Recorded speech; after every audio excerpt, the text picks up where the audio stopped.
pessoal, tudo bem? Eu sou o Zero e hoje voltamos aqui para mais um vídeo de análise dupla. Vocês logo saberão o porquê, do livro E Não Sobrou Nenhum e do Conspiração Casa Nova. Mas antes de começar o vídeo propriamente dito, eu gostaria de fazer alguns comentários, breves comentários. Sabe, se não fosse por um professor, eu não conseguiria ler nem escrever. Se não fosse por um professor, eu não teria aprendido como usar essa câmera. Se não fosse por um professor, eu não saberia editar esses vídeos. Se não fosse por um professor ou professores, eu não estaria onde eu estou agora. E se não fosse por professores de ambos os gêneros, eu não estaria aprendendo N outras coisas que estou aprendendo agora sobre diversos assuntos. E com certeza, se não fosse por um professor, você não estaria provavelmente na posição que você está hoje, seja ela qual for, e aprendido N coisas muito além dessas que eu citei aqui. Mas vamos lá.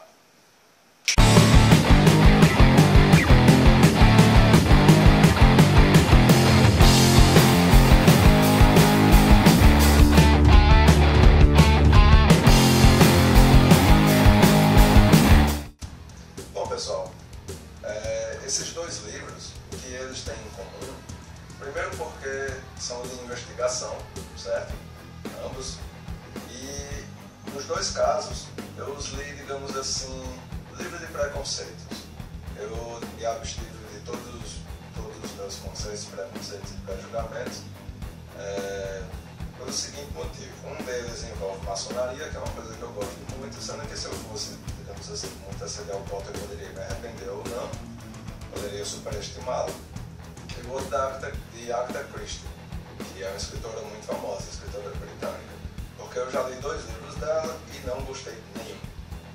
Então assim, por que eu não fiz análise desses dois livros antes? Primeiro porque eu os achei muito pequenos e eu os achei muito... Vocês vão entender por quê. Mas vamos começar pela análise de And Then There Were None, que foi traduzido aqui no Brasil inicialmente como O Caso dos 10 Negrinhos. Esse livro ele foi lançado por Agatha Christie em 1939 e, para quem não conhece, Agatha Christie é uma famosa escritora britânica que já foi contista, romancista, poetista, escreveu peças de teatro e tal.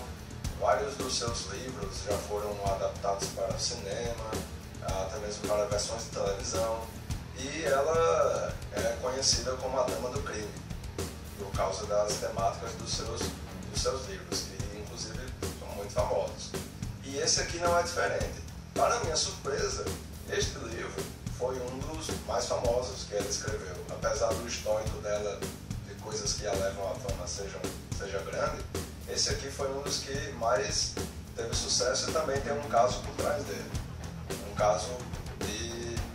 caso complexo. Por quê? Porque quando esse livro foi lançado, o seu título original era Ten Little Niggers. No ano seguinte, em 1940, quando ele foi para os Estados Unidos, causou uma comoção, porque apesar do racismo ser muito grande naquela época, já tinha aquela galera que não era muito a favor do racismo. E então ele foi traduzido lá. Traduzido não, o título foi adaptado por And Then There Were None. Por quê?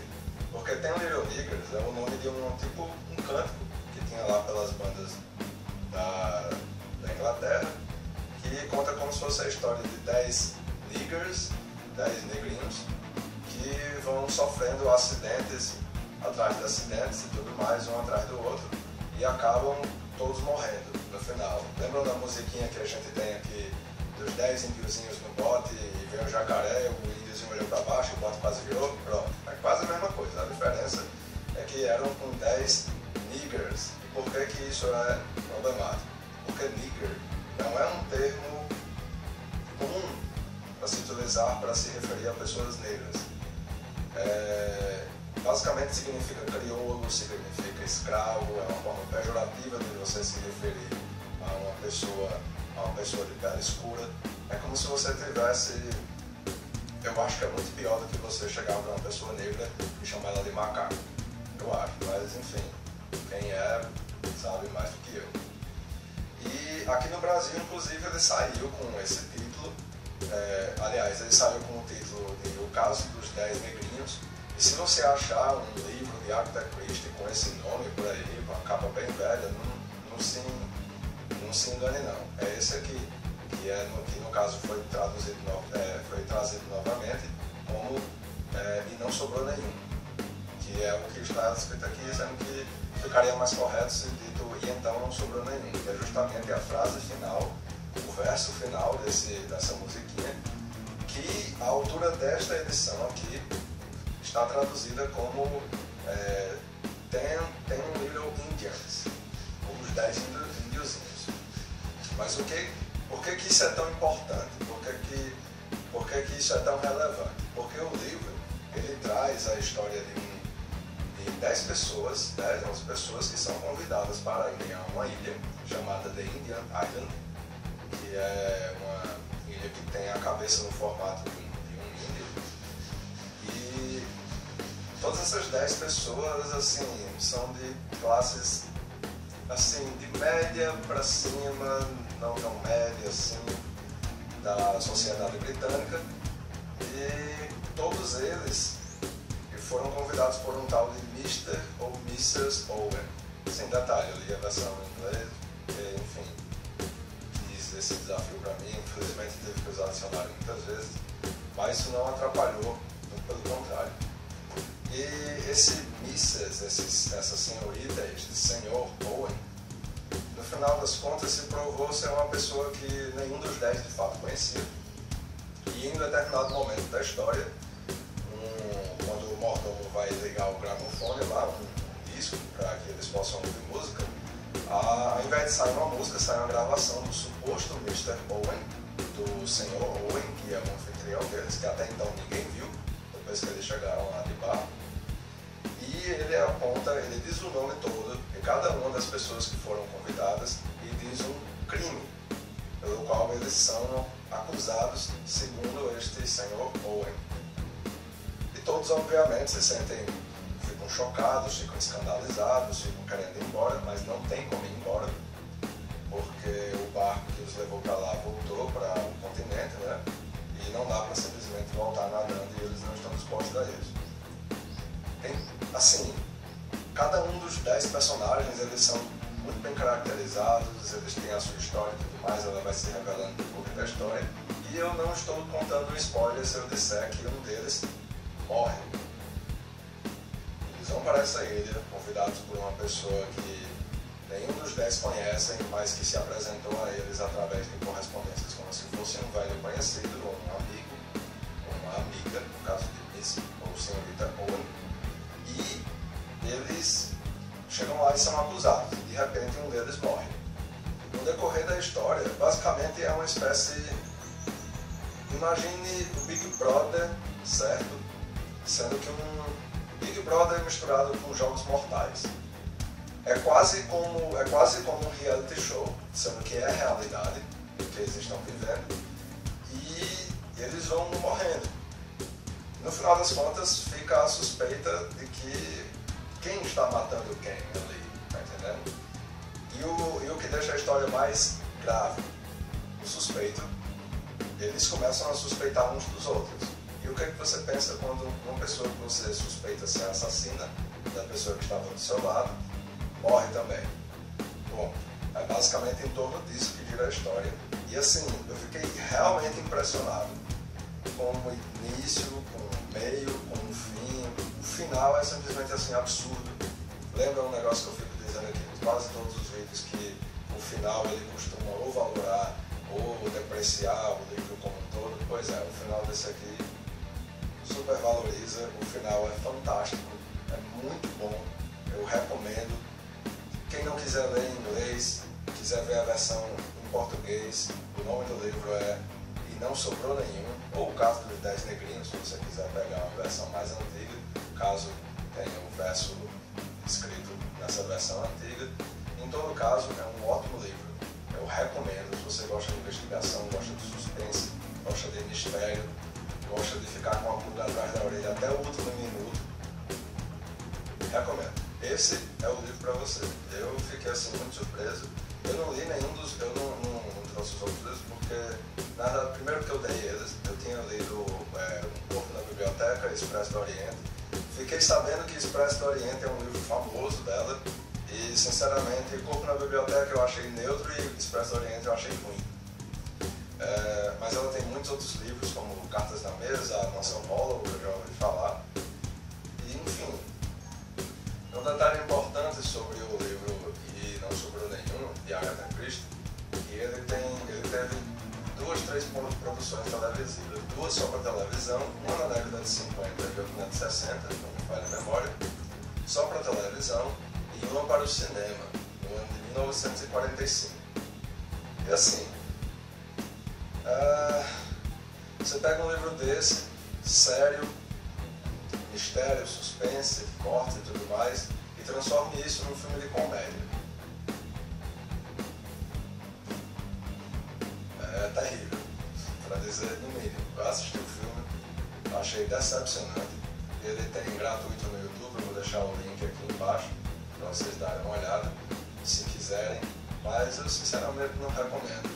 Eu assisti porque, enfim, eu queria trazer uma análise completa aqui para vocês. Mas o filme deixa muito a desejar. E o final é absurdamente diferente do final do livro. Completamente. Quase completamente. De um modo que chega a ser ridículo tanto quanto o próprio filme. Bom, mas é isso aí. O filme, então, não sobrou nenhum. Entendeu? Eu vou deixar aqui na descrição para vocês darem uma olhada. E vamos para o próximo.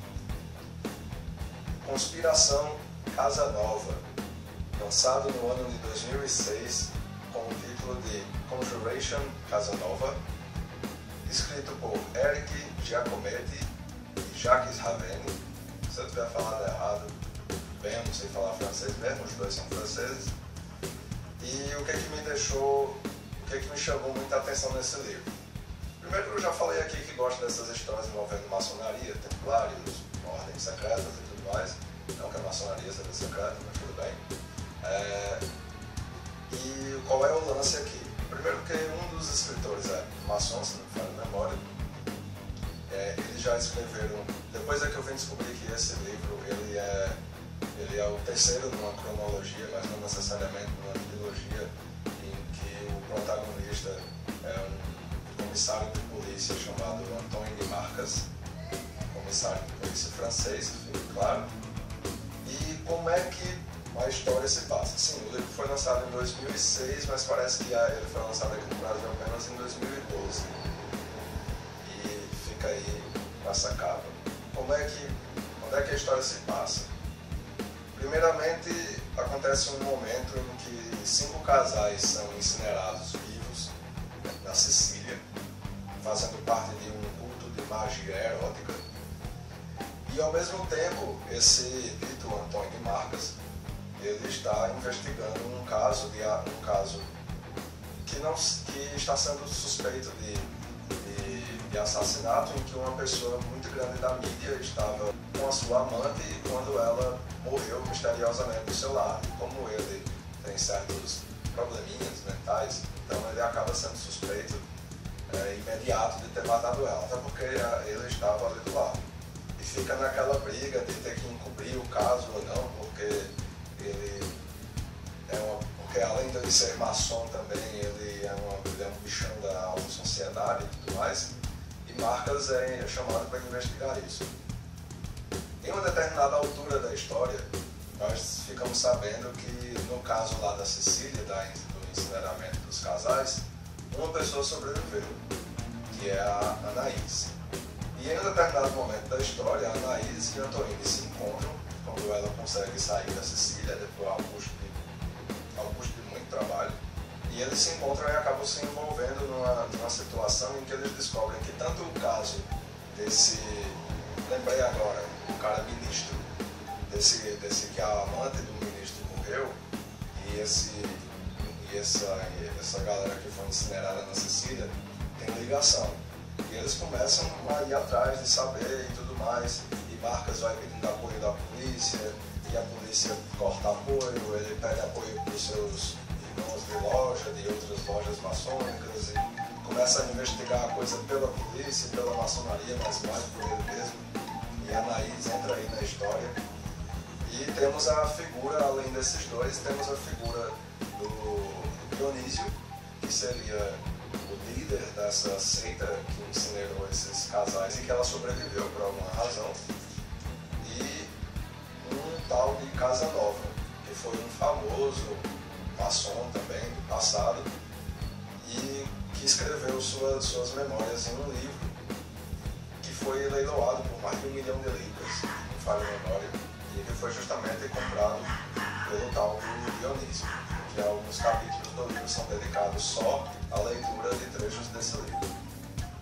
Bom, o que eu tenho para dizer sobre o livro? Vou parar um pouco por aqui, porque esse encontro entre Marcas e Anaís ele já acontece bem lá na frente da história, mas ele é necessário para que vocês compreendam que, assim, imagino que alguns de vocês já imaginaram, já supunham que Anaís e Marcas iam se encontrar, mas enfim, eles acabaram tendo um contato em comum que os fez se encontrar e começaram a correr atrás disso aí, porque entre as pessoas que morreram pelas mãos de Dionísio lá na Sicília estava o namorado de Anaís.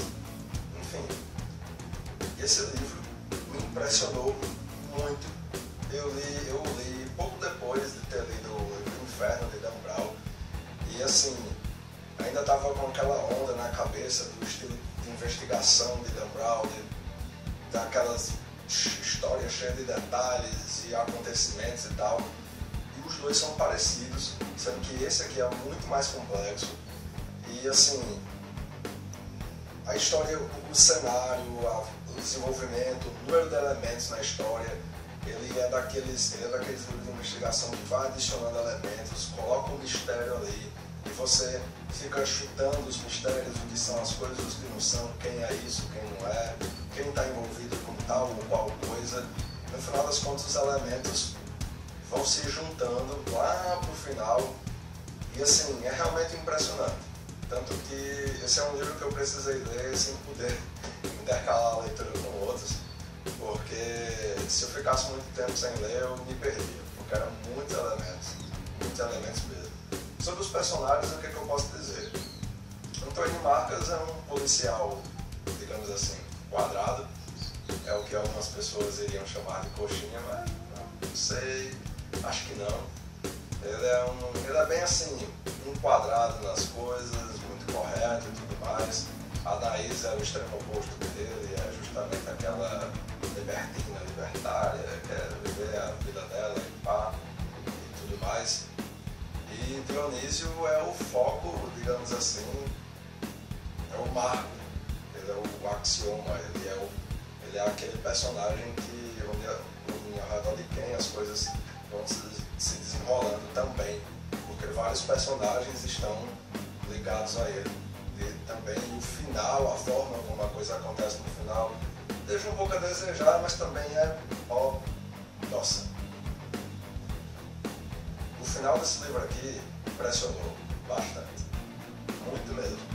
E o desse aqui não fica atrás, mais um motivo para os dois estarem no mesmo vídeo.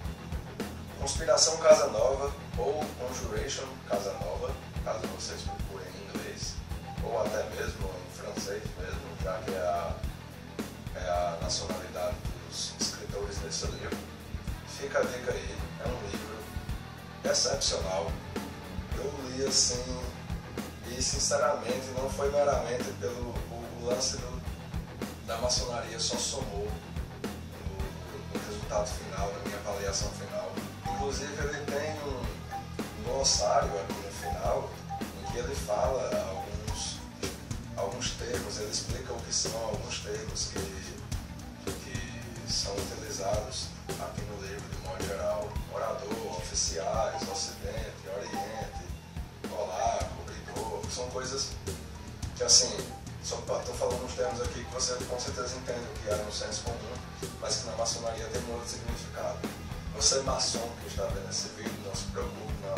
Nada que não possa ser dito aqui, apenas as coisas que podem ser ditas e podem ser mostradas, tanto que nos trechos em que ele vai mostrar, já que Antônio Antônio, no caso protagonista, esqueci de dizer, ele também é maçom, então mostra o dia a dia dele também com, aliás, eu falei, o dia a dia dele com os maçons, a vida dele lá e tudo mais, mas quando é para mostrar coisa que a maçonaria normalmente não mostra para fora das lojas, né, da ordem, de modo geral, fica reservada apenas aos seus integrantes, essa coisa ele não fala, os autores não falam, apenas dizem, foi feito tal coisa. E essa tal coisa você sabe que existe, mas você não sabe o que acontece nela, porque justamente é um dos, digamos, segredos da maçonaria. Bom, pessoal, então é isso. Eu espero que vocês tenham gostado dessa análise dupla, de mais uma análise dupla. Que tenham se interessado por esses livros, porque não posso deixar a minha avaliação de lado. São dois livros assim, ótimos, excepcionais. Recomendo fortemente para você que gosta de mistério, suspense, investigação, os dois livros. E se gostou, deixa um joinha aí. Se não está inscrito no canal, se inscreva aqui no canto para ficar por dentro dos vídeos que virão por aí, das novidades. Tem vindo vídeo de saga, de trilogia. Faz tempo que eu falo isso, não, mas se preocupe, não, está chegando. E muito em breve teremos mais um vídeo aí da categoria HQs e mangás. Beleza? Se quiser, comenta aí pra gente bater um papo sobre os livros, sobre os vídeos e mais umas coisinhas. Compartilhe aí com os seus amigos. E boas leituras e até os próximos vídeos.